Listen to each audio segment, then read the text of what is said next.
కట్ట తెగిపోవడంతో యుద్ధ ప్రాతిపదికన చర్యలు తీసుకుంటోంది ప్రభుత్వం. అక్కడ ఎటువంటి చర్యలు తీసుకుంటున్నారు, రిపేర్ ఎలా సాగుతోంది, మా ప్రతినిధి ప్రవీణ్ లైవ్ లో అందిస్తారు. ప్రవీణ్, ఒకటి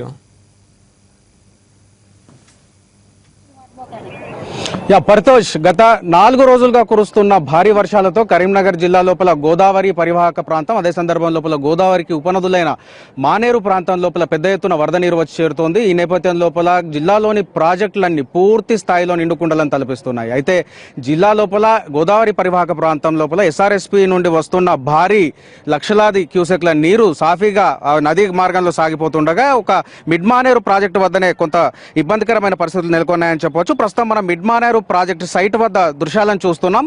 ఒకవైపు స్పిల్వే ఉంది, మరోవైపు మట్టి కట్ట. ఈ గత 2 రోజుల క్రితం వచ్చిన భారీ వరద నీటితో ఈ మట్టి కట్ట పూర్తిగా కొట్టుకుపోవడం జరిగింది. ఇప్పుడు ప్రస్తుతం మనం చూస్తున్నాం ఈ ప్రాంతం లోపల సుమారుగా 100 నుండి 130 మీటర్ల మేర ఈ మట్టి కట్ట కొట్టుకుపోయింది. పూర్తిగా ఈ మట్టి కట్ట కొట్టుకుపోవడంతో ఈ ప్రాజెక్టు మట్టి కట్ట నిర్మించిన కాంట్రాక్టర్ల నాణ్యత పైన చాలా ప్రశ్నలు ఉదయించాయి. ఈ నేపథ్యం లోపలనే నిన్న సీఎం కేసీఆర్ జిల్లా లోపల పర్యటించడం జరిగింది. ఏరియల్ సర్వే నిర్వహించి ఆయన పరిస్థితిని అంచనాకు వచ్చారు. ఆ తర్వాత కరీంనగర్ కలెక్టరేట్ లోపల ఆయన మాట్లాడుతూ ఏదైతే ఈ మానేరు మిడ్ మానేరుకు సంబంధించిన ఎడమ కట్ట మట్టి కట్ట నిర్మించిన కాంట్రాక్టర్లు ఎవరైతే ఉన్నారో వారు నాణ్యతా ప్రమాణాలను పాటించలేదు, ఆ కాంట్రాక్టర్ను రద్దు చేస్తున్నట్టుగా చెప్పారు. ఈ నేపథ్యం లోపల మరికొన్ని రోజుల లోపల కొత్త రేట్ల ప్రకారం కొత్త టెండర్లను పిలిచే అవకాశం ఉంది. ప్రస్తుతం మనం మిడ్ మానేరు ప్రాంతంలోని వాస్తవ దృశ్యాలను ప్రస్తుతం మనం చూస్తున్నాం. ఈ మట్టి కట్ట పూర్తిగా కొట్టుకుపోవడంతో ఆ మట్టి అంతా వచ్చి ఈ స్పిల్వే పక్కనే ఉన్న కట్ట పక్కనే ఉన్న 100 ఎకరాల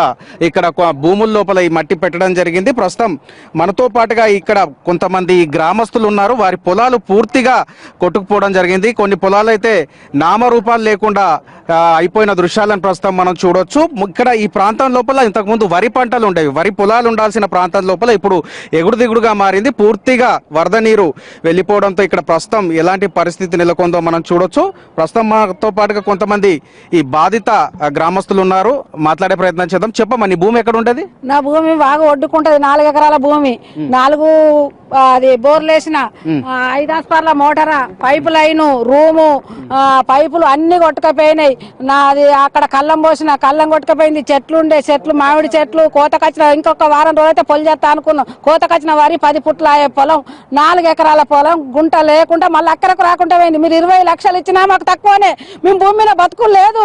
మాకు 20 లక్షలు కాదు, మాకేమి ఇచ్చినా మా కడుపు మీద కొట్టినట్టే, మాకు ఇంకేం లేదు. ఉన్న గదే పొలం, ఇక మా జీవనం తీసినట్టే. ఇప్పుడు మీరు ఏం చేస్తారో ఏమైతుందో ఇక అన్ని మీకే ఇక తెలవాలి. ప్రస్తుతం మనం ఇక్కడ కొన్ని దృశ్యాలను చూద్దాం. ఈ ప్రాంతం లోపల మొత్తం వరి పొలాలు ఉండేవి. ప్రస్తుతం నామరూపాలు లేకుండా ఇక్కడ ఏమీ లేకుండా మొత్తం బీడులా కనిపిస్తున్న దృశ్యాలను మనం చూడొచ్చు. పెద్ద పెద్ద బండరాళ్ళు కొట్టుకు వచ్చాయి. అయితే సుమారుగా ఈ ప్రాంతంలో ఉన్న 500 ఎకరాల లోపల ఇదే రకమైన పరిస్థితి నెలకొందని చెప్పవచ్చు. ఊహించని విధంగా 1.5 క్యూసెక్కుల భారీ వరద అప్పర్ మారేను నుండి రావడంతో మిడ్ మానేరు ప్రాంతం లోపల ఈ యొక్క దృశ్యాలు ప్రస్తుతం చూస్తున్న దృశ్యాలకి ఇది కారణమయ్యిందని చెప్పవచ్చు. మరో కొంతమంది బాధితులు ఉన్నారు, వారితో మాట్లాడే ప్రయత్నం చేద్దాం. చెప్పమ్మా, నీ పొలం ఎక్కడ ఉంటది? మాది మల్లాపూరు. మా పొలాలన్నీ పట్టుకొని పోయినాయి, మోటార్లు పోయినాయి, పైప్ లైన్లు పోయినాయి. మాకు తాగడానికి మంచి నీళ్ళు లేవు. మా ఇండ్లకు రాని వచ్చే అవకాశం వచ్చింది. మమ్మల్ని పొద్దుగా లేత్తనే ఊరు నుండి బయటకు తరలించారు. మాకు తిండి లేదు, టికాన లేదు. మధ్యాహ్నం 4 గంటలకు ఒకసారి పెట్టిరు, సాయంత్రం ఒకసారి పెట్టిరు. మా పొలం ఇక్కడనే ఉండే, 3 ఎకరాల పొలం. ఈడ 2 మోటార్లు, బాయి, మొత్తం పైప్ లైన్ అన్ని పోయినాయి సార్. ఏం లేదు మాకు ఆధీనం. ఇక బతుకుడే వేస్ట్. ఒక బండలే మిగిలినాయి. ఇక ఈ బాయిల్ని వాడు ఇచ్చారనే వాడు. ఎవరన్నా వచ్చారు? అధికారులు వచ్చారా? అధికారులు వచ్చిరా, ఎవరు సపోర్ట్ చేయలేదు సారు. వచ్చిర్రు, చూసుకుంటా వేయిర్రు, పట్టించుకునేటోళ్ళు లేరు. మాకు తిండి లేక నీళ్లు లేక మస్తు కట్టపడుతున్నాం. 3 రోజులు సంది. మొన్న పోరు ఇంటకెళ్ళి అన్నాక ఇంటకెళ్ళి పోయినాం కట్టుబట్టల మీద. వచ్చే నిన్న చూసే వరకు తెల్లందాక నిర్దలేవు, ఏం లేవు, ఏడ్చుకుంటా కూకున్నాం. వచ్చి చూసే వరకు మట్టే మిగిలింది. మాకు మట్టి సుతం కోసుకొని పోయింది. మా పొలం ఇక్కడ ఉంది, 3 ఎకరాలు పెట్టినాం. కౌలుకు పెట్టుకున్నాం, మేము బతుకుతామని కౌలుకు పెట్టుకున్నాము. పోరి అంటే పోయినాం. ఇక అది ఎత్తుకొని పోయేదా సారు? మేము అన్ని కొట్టుకుపోయినాయి, అప్పులు తెచ్చి పెట్టుకున్నాం. మేము ఏం చేసుడు? లిఫ్ట్లు పోయినాయి, అన్ని పోయినాయి, మోటార్లు పోయినాయి. ఇక మేమైతే బతుకులేదు. ఇక మాకు అప్పులు బాగా అయినాయి. ఇక ఏం చేస్తాడో సార్కే తెలుసు. మాకు మాత్రము నష్టపరిహారం అవన్నీ ఇస్తేనే మేము బతుకుడు లేకపోతే చచ్చుడు. భారీ వరద, ఊహించని వరద ముంచెత్తడంతో ఇక్కడ పొలాల లోపల మరో వారం రోజుల లోపల కోతకు రావాల్సిన వరి పూర్తిగా ధ్వంసమైపోయింది, కొట్టుకుపోయిందని చెప్పవచ్చు. నామరూపాలు లేకుండా ఇప్పుడు ఇక్కడ పరిస్థితి మనం చూస్తున్నాం. ఒకప్పుడు ఇవన్నీ పొలాలు, కానీ ప్రస్తుతం మట్టి దిబ్బలుగా మారిన పరిస్థితి. ప్రస్తుతం మనం ఒకసారి మరోవైపు ఈ స్పిల్వే ప్రాంతాన్ని పరిశీలించే ప్రయత్నం చేద్దాం. స్పిల్వే ని మనం చూస్తున్నాం ప్రస్తుతం. ఇదే మిడ్మానేరుకు సంబంధించిన స్పిల్వే. మొత్తం 25 టీఎంసీల నీటి నిల్వ సామర్థ్యంతో ఈ మిడ్మానేరు ప్రాజెక్ట్ నిర్మిస్తున్నారు.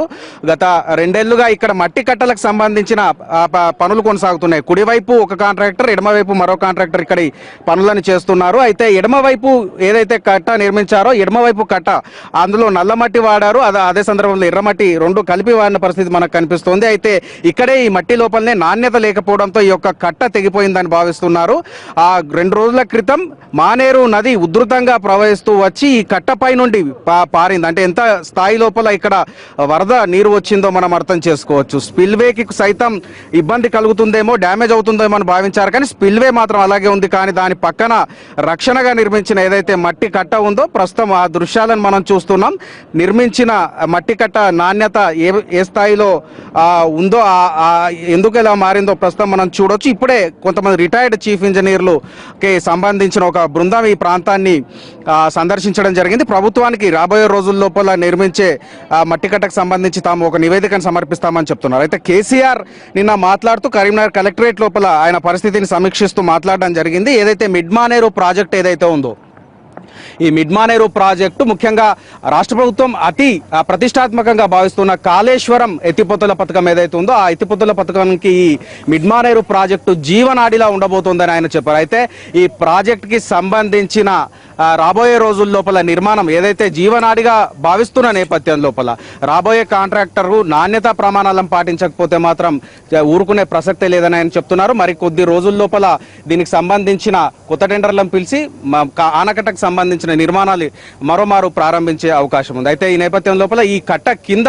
ఏదైతే ఉన్నారో బాధిత ప్రజలు తమ పొలాలు కొట్టుకుపోయాయి, తమని ఆదుకుంటే బాగుంటుందని వారు ప్రభుత్వానికి విన్నవించుకుంటున్న పరిస్థితి. పరితోష్.